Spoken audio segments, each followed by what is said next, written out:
we learn great lessons through parables. That's how we were socialized as Africans. So it's his style, but does it work? Yes. And maybe he uses it to explain a wider message that he and the listeners or his voters are able to understand what he's talking about. So yeah, I mean, my take on this whole thing, Derrek, I think the callers, certainly some of them, had a point. We're under no illusions that we are still in Kenya, where politics is of a particular nature. People are going to vote based on tribal alliances, based on party alliances. And maybe the things that Paul and I are talking about in terms of communication, in terms of style, in terms of visual image, may not be as important to a number of voters. But I can tell you there is a huge number of voters, and Paul said it, that are informed. The internet has leveled the playing field. We're able to see American debates right in our living rooms every day. And people are going to look for this. This is a new Kenya we're going into. And so for me, for any political candidate to say that none of this matters, as I had said before, I think is just hubris. You need to be able to take advantage of everything. Okay? Right. There are people who are going to vote regardless of what a man or woman says, and there are people who, there's a huge number of swing voters, people who are looking to be persuaded by things that are different and not by the same old politics. And that's why Paul and I are talking voters, about of course, let's take it now, turn the crack now to the international scene. Of course, today is a big day as far as the US presidential election is concerned. But we want just to backtrack a bit and try and look Obama and Romney on the screen there. We had the first debate where we saw President Obama was not really in his element as far as that was concerned. That many apparently say that was not his day, and Romney had, a piece of his cake as far as that debate was concerned. But now when we came to the final debate where the foreign policy was really the agenda that was for that debate, he really showed up that he is within his element, don't you think? Yes, I think it's well known and been recorded that Obama actually didn't have a good performance on that first debate, and it changed the entire tenure of election. This election tightened because of a single performance, and it is not that Obama didn't have anything to say. It is the way he delivered it. It was his style during that debate. He even joked about it himself when he said, I was asleep that day, but I'm now awake. And it is so crucial. It changed the way it was perceived. The pundits, we also have it that he was a bit professorial in his articulation when it came to that last debate. And Romney was very adversarial. What is your take on this? That he didn't have that common touch that we were talking about, that emotional touch. I think I would try and look at it from his style. I think his communication style comes across as systematic. I think he has a good grasp of the issues, but he has struggled sometimes to be able to connect, create some of those emotional connections. But I watched his last speech early this morning, and I noticed that he was very enthusiastic. He was extremely passionate, and he has learned to be able to tell stories. He's been able to create those emotional connections. So I think there's been a significant improvement in President Obama's. To me, he wasn't prepared. We talked about preparation being key. I mean, Obama had not been in a debate for over 4 years. Romney had done numerous debates when he was vying for the Republican ticket. Romney was simply better prepared on the night. Obama then learnt the lesson and hence had a better performance in the second and third debates. We're talking about this at a presidential level. Every week we see our gubernatorial candidates in a studio talking to the voters. And one of the previous callers has said, this is an American system, it's not really African. And yet, every week we have people who are sitting in a studio. But that really flies in the face. It really flies in the face of what we saw Obama in the 2008 when they're actually vying for the Democratic nomination against Hillary. He was really something else then. So if we say that Romney has been in the game for quite a long time, do you think that really flies? No, I was just talking about the number of debates, because Romney participated in so many Republican debates, and so I think was just more prepared in terms of being able to field certain questions, in terms of how to, all these things that we're talking about, the non-verbal communication, the communication style. And one of the things that happened, Obama kept looking down. He was looking down the whole time. Remember, we said debate is about impressions. To the person who was watching at home, that didn't seem very presidential. Yeah. It seemed a timid leader. And you're talking about voting for president. You want someone in charge. You want to be able to convey authority. Perception is reality. It may not be the truth, but if we perceive you to be aloof, unconnected, that is what we're going to take away from those debates. Presumption is reality.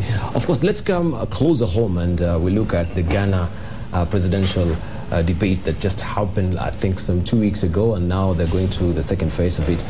Let's look what really happened there. What are the candidates' style of communications? I began my early school years in Accra, in Achimota Primary School, and continue my secondary education from O-level to 6th form in the northern region in Ghana Secondary School, Tamale. I then proceeded to the University of Ghana, Legon, to do my first degree, which was in history, and subsequently continued with a postgraduate degree in communication studies. I've worked in different countries to solve very similar problems to the ones that we have in Ghana, and seen the various efforts that have been applied. And therefore, I'm willing to apply those in this context. My political experience basically was to serve as the first national vice chairman of the Convention People's Party, and then its vice presidential candidate, and currently its presidential candidate. I am 40 years of age. I was born in Boku from the Upper East region of Ghana. I attended Ghana Secondary School like the president. I believe we have 2 Ghanaians contesting this presidential election. I left Ghana when I was 16 years of age because of political dictation, the coup of former President Rawlings, with my late father to Nigeria, where I had my last education in Africa. My name is Nana Dankwa Akufo-Addo. I was born in 1944, 68 years ago, in Swalaba, in Accra, into a family that was very involved with the struggle for the independence and freedom of our country. Very dedicated to the struggle for democracy and to establish a country where the rule of law and respect for human rights are respected. I have been 3 times... Your time's up. I'm sorry. Well, that's a Ghana presidential debate. They look laid back. They're not in suits. They're not as passionate. You've picked up on the things we've been talking about. You're a quick student. And you could see a lot of contrasting styles there in terms of dress, in terms of delivery. So for me, that's telling. I mean, I did not watch this debate. This is the first time I'm seeing those clips. And already, I don't even know these candidates. I'm already forming impressions. And talking about dress, we also have to look at the cultural aspect of communication. Of Maybe it's acceptable within their context. So, we might not, again, be presumptuous. Being Ghana will have expected. And by the way, I'm not advocating that you necessarily have to dress up in a suit. Whatever is authentic for you to connect with us, the voters. But if you're going to wear a suit, it has to look good. It has to be tailored. You're on show, and you want to tell us that you're going to take this country forward. Let's just look at the first candidate. When he was talking, he kept swinging. It left you wondering. Maybe he was nervous. Yes. Maybe he was. You had the heebie-jeebies here, and you had other ways of killing. But did it have to come out that way on TV? What will you? How will you make your decision as a voter when you see your president? Right. Let me bring in a very important aspect that I think also we do not see in Kenya. We saw this with Peter Kenneth. We could see the face of the family. At least we saw Andrew Kenneth coming there on the floor and really talking and saying, "Yes, I endorsed my dad."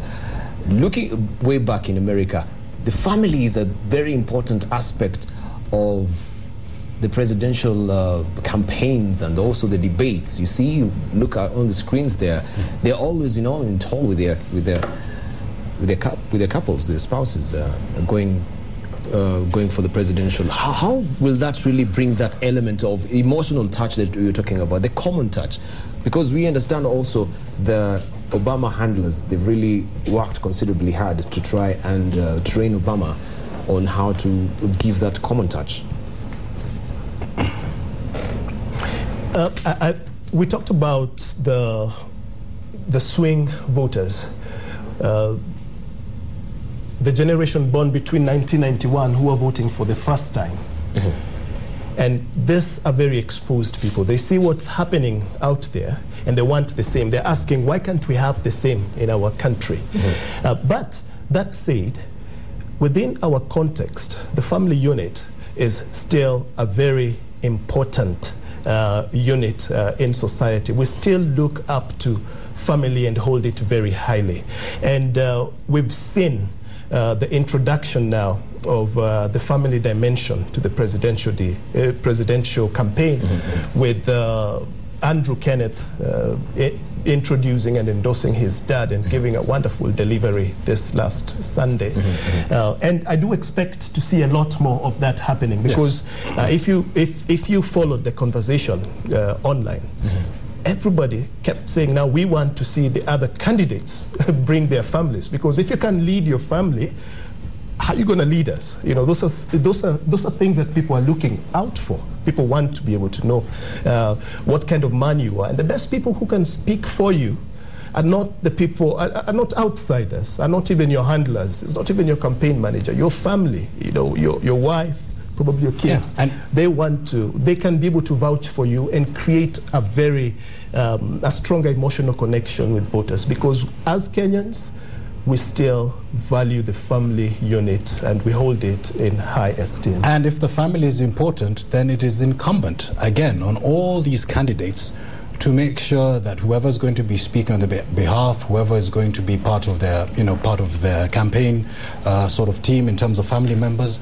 are prepped, prepared, trained. I mean, that young man's speech on Sunday, Peter Kenneth's son, you could see this boy had been prepped, he was trained, he delivered a speech which I have not seen a young man deliver, and it is simply just going to add to that presidential candidate's shine. It is a bonus. It is a bonus for us. So wives, sons, daughters, family members need to start working on all the things that we're talking about also. They're also on show.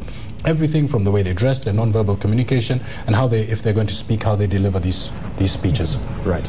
I think we need to end it here, and I promise we need to sustain this discussion, especially when we're heading towards presidential elections, or not elections, the debate next year in January. We need to come here, analyze, because it would be so unfair. We've analyzed some of the candidates, so the rest that we know are there. Raphael Tuju, we have Raila himself, we have other candidates who are also Charity Ngilu. We need to give them a fair play as well. And also be able to break down the 8 cardinal rules of modern political debate. We'll need to be able to break in the it next down. session. Yeah. In the next session. But for now, I'll leave you with a quote here from Don Jones, who says that what the debates did best was to give the voters a living portrait of 2 men under stress and let the voters decide by instinct and emotions. Don Kennon there, with that beautiful quote. Right, let's wind up. We have a very beautiful picture there of a presidential candidate in the US, and it's up to you to judge if he's truly a presidential material or not. Thank you for your valued company.